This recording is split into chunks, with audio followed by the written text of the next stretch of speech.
चुकी हूँ। मेरे बच्चे स्कूल जा चुके हैं और उनको मैंने नाश्ते में आज डोसा बनाया था, लेकिन वही बात है ना, सुस्तीले है, बस मन नहीं कर रहा मम्मी भी खाने का। हल्का हल्का थोड़ा थोड़ा खाया है। तो और अब मैंने मशीन लगाई थी तो सोचा था चलो कपड़े वॉश कर लूँ आज थोड़े से। तो अब मैं नहाने जाऊंगी। मैं नहाने के बाद पूजा वूजा करने के बाद ही मेरा ब्रेकफास्ट होगा। अभी मेरे हस्बैंड बाहर हैं और हितांशु लेटा हुआ है, सो गया लगता है। चलो फिर मैं आपको मिलती हूँ। आज लंच में सोच रही हूँ कि आलू के पराठे बना लूँ, देखती हूँ। चलो पूछती हूँ। वॉच मी।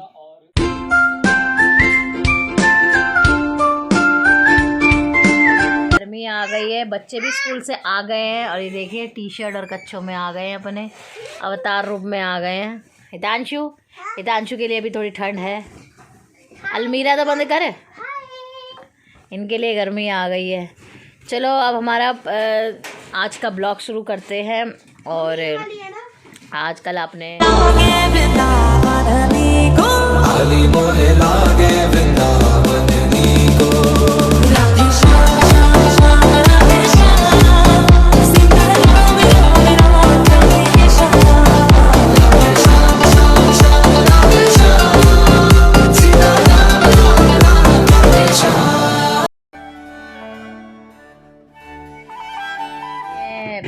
पार्ट 1 भागवत यथा सुना था, आज सेकंड पार्ट है, तो स्टार्ट करते हैं। चलो स्टार्ट करते हैं। राधे राधे सभी को। हम भगवान जी का नाम लेते हैं। हरे कृष्णा हरे रामा, बोलो श्री बाके बिहारी लाल की जय। हरे कृष्णा कृष्ण कृष्ण हरे हरे, हरे राम राम राम हरे हरे। अर्थात क्या, भगवान का नाम ही है अर्थात। ये वैदिक ज्ञान का सार है और वैदिक साहित्य का सर्वाधिक महत्वपूर्ण उपनिषद है। निस्संदेह भागवत गीता पर अंग्रेजी भाषा में अनेक भाषाएं प्राप्त हैं।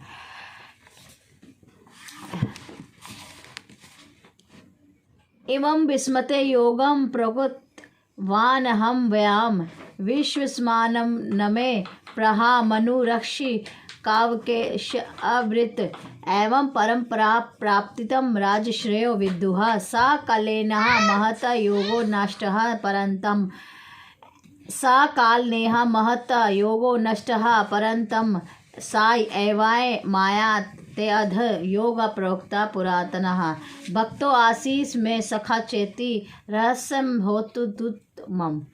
अर्थात यहाँ पर भगवान अर्जुन की सूचित करते हैं कि भगवत गीता की यह योग पद्धति सर्वप्रथम सूर्यदेव को बताई गई है। सूर्यदेव ने इसे मनु को बताया, मनु ने उसे यक्षवकु को बताया। इस प्रकार गुरु परंपरा द्वारा यह गोप पद्धति एक वक्ता से दूसरे वक्ता तक पहुँचती रही, लेकिन कालांतर में यह छिन्न भिन्न हो गई। फलस्वरूप भगवान को इसे फिर से बताना पड़ा रहा है। इस बार अर्जुन को कुरुक्षेत्र में युद्ध स्थल में अर्जुन से कहते हैं कि मैं तुम्हें ये परम रहस्य इसलिए प्रदान कर रहा हूँ क्योंकि तुम मेरे भक्त तथा मित्र हो। इसका तात्पर्य यह है कि भागवत गीता ऐसा ग्रंथ है जो विशेष रूप से भागवत के लिए भागवत के नियमित है।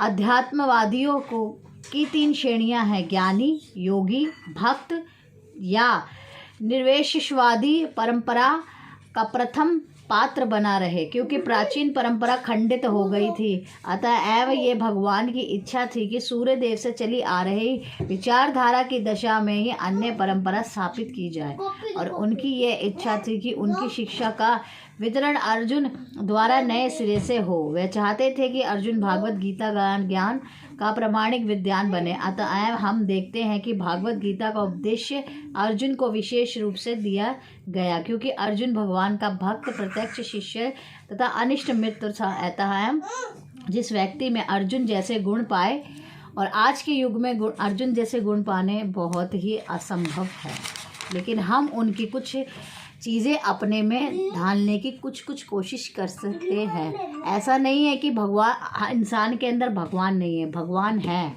उनके मन में है। उनके तन में है, उनकी अंतर आत्मा में भगवान है।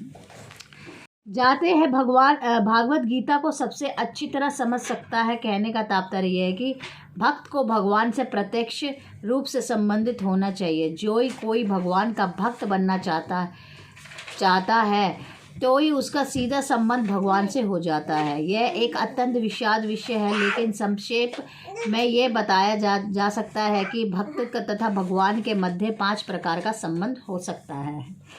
चलिए, कोई निष्क्रिय अवस्था में भक्त हो सकता है, कोई सक्रिय अवस्था में भक्त हो सकता है, कोई सखा रूप में भक्त हो सकता है, कोई माता या पिता रूप में भक्त हो सकता है, कोई दंपति प्रेमी के रूप में भक्त हो सकता है। भक्त भक्ति है। अर्जुन का कृष्ण से संबंध सखा रूप में था। निसंदेह इस मित्रता तथा भौतिक जगत में पाई जाने वाली मित्रता में आकाश पाताल का अंतर ये दिव्य मित्रता है जो हर किसी को प्राप्त नहीं हो सकता। निसंदेह प्रत्येक व्यक्ति का भगवान से सीधा संबंध होता है और यह संबंध भक्ति की पूर्णता से ही जागृत होता है। किंतु जीवन की वर्तमान अवस्था में हमने न केवल भगवान को भुला दिया है, हम भगवान के साथ अपने शिष्या संबंध को भी भूल चुके हैं। लाखों करोड़ों जीवन में प्रत्येक जीव का भगवान के साथ नित्य विशिष्ट संबंध है। यह स्वरूप सफल कहलाता है। भक्ति योग की प्रक्रिया द्वारा स्वरूप जागृत किया जा सकता है, तब यह अवस्था स्वरूप सिद्ध कहलाती है। यह स्वरूप के अर्थात स्वाभाविक या मूलभूत स्थिति का पूर्णता कहलाती है। अतएव अर्जुन भक्त था और वह भगवान के संपर्क में मित्र रूप में था। हमें इस बात विशेष ध्यान देना चाहिए कि अर्जुन ने भगवत गीता किस तरह ग्रहण किया। इसका वर्ण सुनिए। चलिए आगे पढ़ते हैं। परम ब्रह्म परम धाम पवित्रम परम भवान पुरुषम शशातम दिव्य मादिदेव मंजम विमुख आहूत सस्तु वृषाय सर्वे देवर्षि नारदस्थ आसिस्तु देवलो व्यासः स्वयं च परविषि में सर्वमर्थ दृष्टम मान्य नमो मदशी केशव ना ही ते भगवन्ति विदुर देवा ना दानवा। अर्थात अर्जुन ने कहा, आप भगवान परम धाम पवित्रतम परम सत्य हैं। आप शशात दिव्य आदि पुरुष आजन्मा तथा महानतम है। नारद आदि देवल तथा व्यास जैसे समस्त महामुनि आपके विषय में इस सत्य की पुष्टि करते हैं और सब अब आप स्वयं मुझसे इसी की घोषणा कर रहे हैं।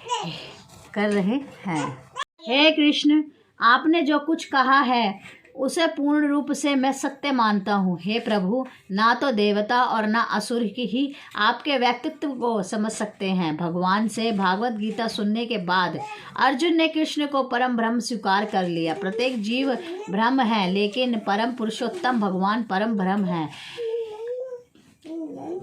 परम धाम का अर्थ है कि वे सबों के परम आश्रय या धाम है। पवित्रतम का अर्थ है कि वह शुद्ध है, भौतिक कलमश से मुक्त है। पुरुषम का अर्थ है कि वह परम भोक्ता है।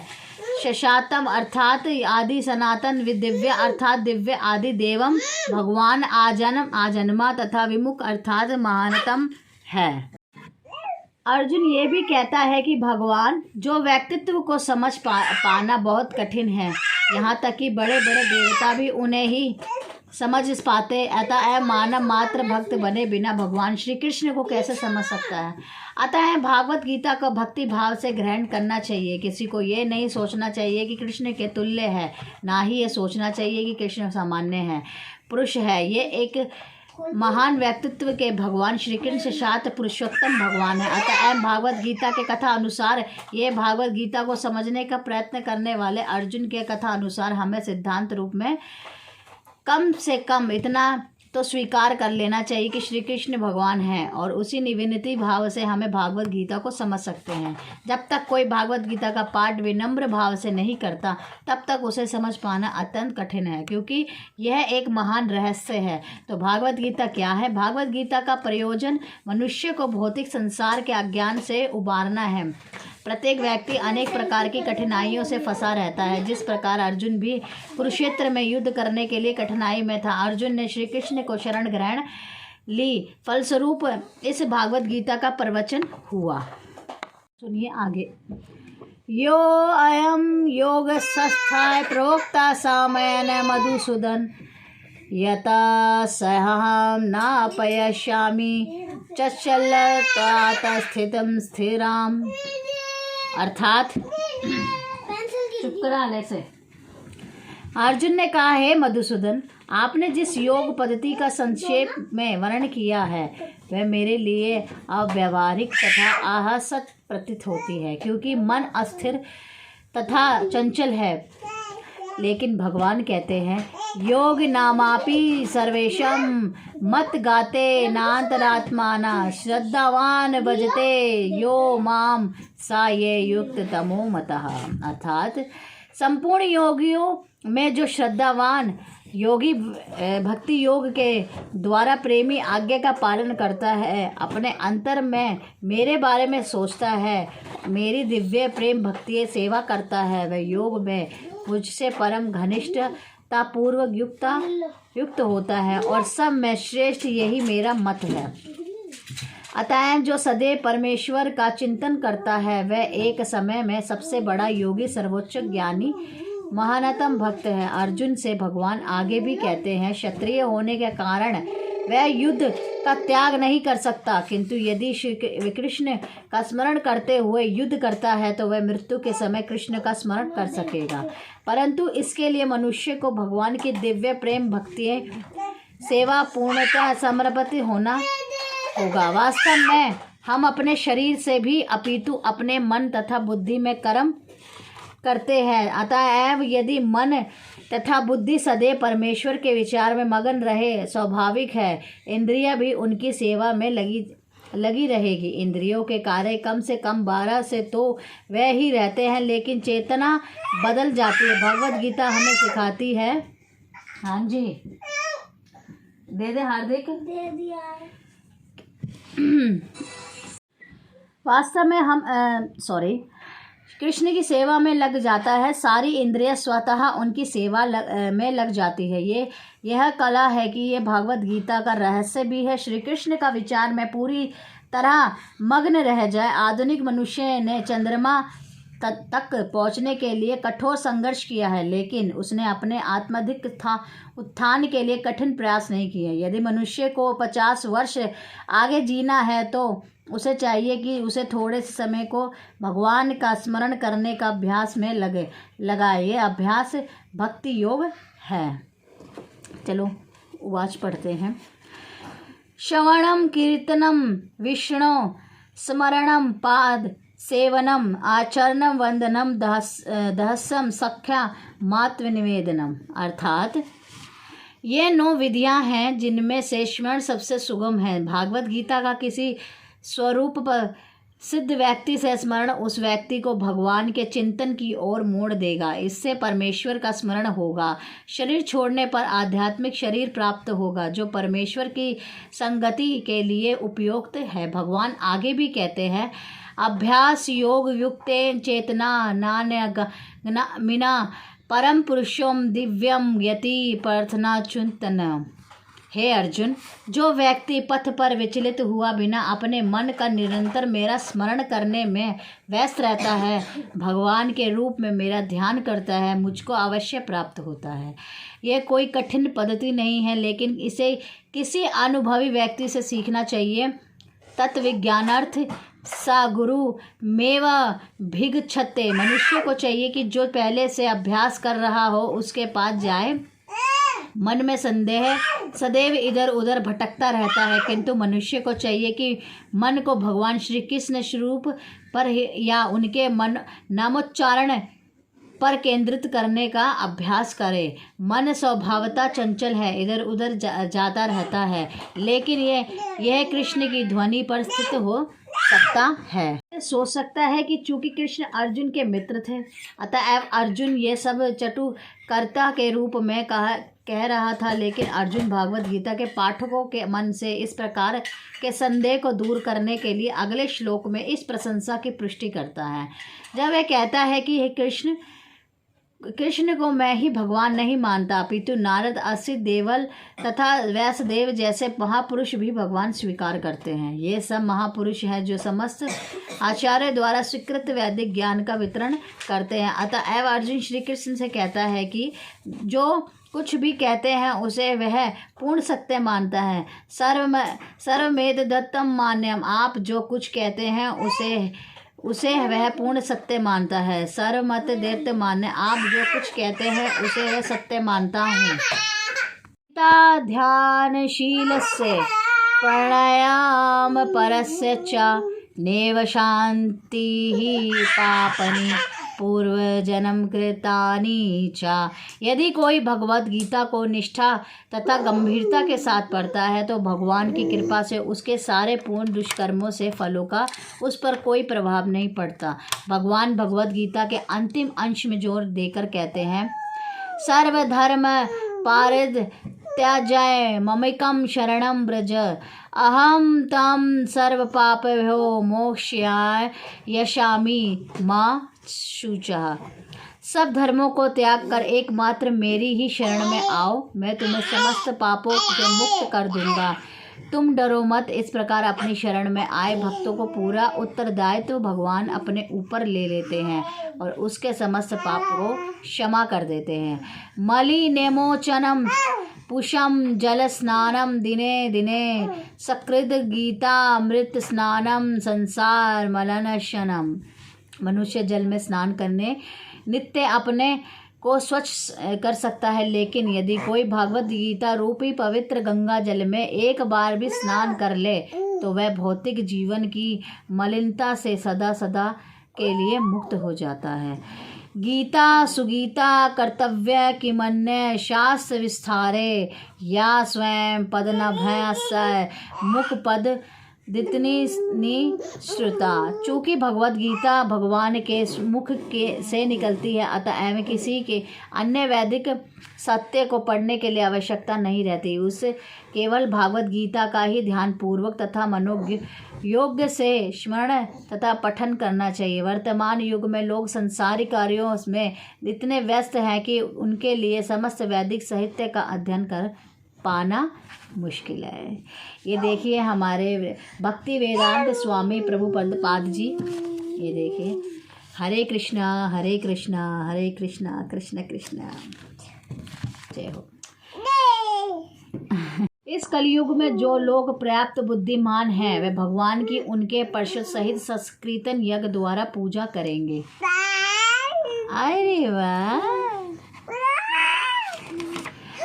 धृतराष्ट्र ने कहा, हे संजय, धर्म भूमि कुरुक्षेत्र में युद्ध की इच्छा से एकमात्र वे मेरे तथा पांडु के पुत्र ने क्या किया। जिस प्रकार मनुष्य पुराने वस्त्र को त्याग कर नए वस्त्र धारण करता है, उसी प्रकार आत्मा पुराने तथा व्यर्थ के शरीर को त्याग कर नवीन भौतिक शरीर धारण करता है। आई होप ये आप सबको पहले से ही पता है कि आत्मा मरती नहीं है, आत्मा जिंदा रहती है और वो पुराने शरीर को त्याग कर नए शरीर में जाती है। प्रत्येक व्यक्ति इस भौतिक शरीर रूपी रथ पर आरूढ़ है और बुद्धि इसका सारथी है। मन लगाम है तथा इंद्रियां घोड़े हैं। इस प्रकार मन तथा इंद्रियों को संगीत से यह आत्मा सुख या दुख का भोगता है। संसार के सारे भौतिक कार्यकलाप प्रकृति के 3 गुणों के अधीन संपन्न होते हैं। तथापि प्रकृति के 3 गुण परमेश्वर कृष्ण से उद्भूत है, फिर भी भगवान कृष्ण उनके अधीन नहीं होते।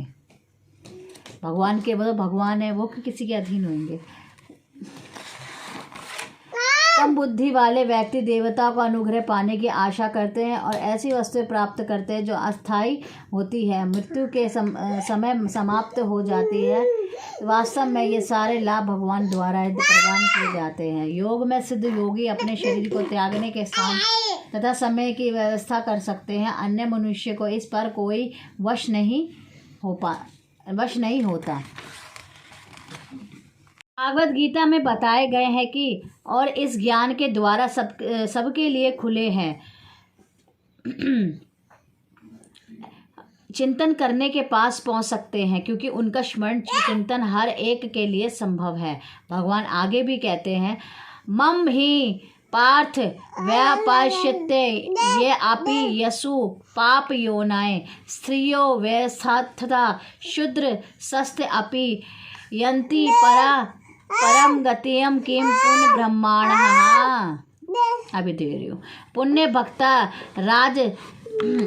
राजस्वरस्याथा अनित्यम सुखम लोकमिमं प्राप्यम भजसम मम। अर्थात इस तरह भगवान कहते हैं कि वैश्य पतिति स्त्री या शमिक अथवा अधम योनि को प्राप्त मनुष्य भी परम को पा सकता है। उसे आध्यात्मिक विकसित बुद्धि की आवश्यकता नहीं पड़ती। बात यह है कि जो कोई भक्ति योग के सिद्धांत को स्वीकार करता है, उन्हें परमेश्वर को जीवन के आश्रय तत्व, सर्वोच्च लक्ष्य या चरम लक्ष्य के रूप में स्वीकार करता है, वह आध्यात्मिक आकाश में भगवान तक पहुंच सकता है। यदि कोई भागवत गीता में बताए गए सिद्धांतों को ग्रहण करता है तो वह अपना जीवन, उसका जीवन, मैं खुद ही कहती हूँ कि उसका जीवन इतना बढ़िया और अच्छा हो जाता है, पूर्ण बना सकता है और जीवन की सारी समस्याओं का स्थायी हल पा सकता है। यह पूरी भागवत गीता का सार है। चलिए, सारांश यह है कि भागवत गीता दिव्य सहित है, जिसको ध्यानपूर्वक पढ़ना चाहिए। गीता शास्त्र में दम पुण्य या पठे प्रातः पुनः पुमान। यदि कोई भागवत गीता के उपदेशों का पालन करे तो वह जीवन के दुखों को तो चिंताओं से मुक्त हो सकता है। भय शोक वर्जित है, वह इस जीवन में सारे भय से मुक्त हो जाएगा और उसका अलग जीवन आध्यात्मिक होगा। एक अन्य लाभ भी होता है। आज में भागवत गीता हमारी यहीं समाप्त होती है। आज था सेकंड पार्ट, कल पढ़ेंगे हम थर्ड पार्ट। तो इस जर्नी में मेरे साथ साथ आप यूं ही चलना। प्रभुपाद जी की और बाके बिहारी की आपके ऊपर असीम कृपा होगी। जैसे कि मैं चाहती हूँ कि जैसे मैं पढ़ती हूँ तो आप भी घर बैठे आप इसका जीवन का सार का आनंद ले। हमारे घरों में कलेश झगड़ा होता है, मैं चाहती हूँ कि इसे सुनकर थोड़े मन को शांति मिले। और कमेंट्स में ज़रूर बताना कि आपको मेरी ये वीडियो कैसी लग रही है, जो मैं आगे आगे आपको और साथ देती रहूँ। प्लीज़ सब्सक्राइब, लाइक्स, शेयर ज़रूर करना। मुझे 1000 सब्सक्राइब जरूर करने। आई होप्स, मैं मानती हूँ कि मेरे बाके बिहारी, मेरे ये प्रभुपाद जी, हरे कृष्णा हरे राम जी चल रहे हैं मेरे साथ। तो 100% मुझे गारंटी है कि मेरा मन कहता है कि मेरे इस चैनल को ज़्यादा से ज़्यादा लोग सब्सक्राइब करेंगे। तो मैं आपसे अभी विदा लेती हूँ। हरे कृष्णा हरे राम, बोलो श्री बाके बिहारी लाल की जय। चलो, अब आप सब मेरी वीडियो को लाइक कीजिए, सब्सक्राइब कीजिए और शेयर तो बनता ही है। आप सबसे मैं ये कहना चाहती हूँ कि आप ज़्यादा से ज़्यादा लोग सब्सक्राइब कीजिए। उनमें से किसी एक बंदे को जो लकी होंगे, जिन्होंने ज़्यादा से ज़्यादा चैनल सब्सक्राइब करवाए हैं या करे हैं, तो मैं उनको ये भागवत गीता यथारूप गिफ्ट के तौर पर मैं दूंगी। आपको अगर ये भागवत गीता गिफ्ट के तौर पर चाहिए, वो लकी होंगे, मैं मानती हूँ कि वो लकी हैं। तो ज़्यादा से ज़्यादा चैनल सब्सक्राइब कीजिए और मेरे से भागवत गीता ले लीजिए।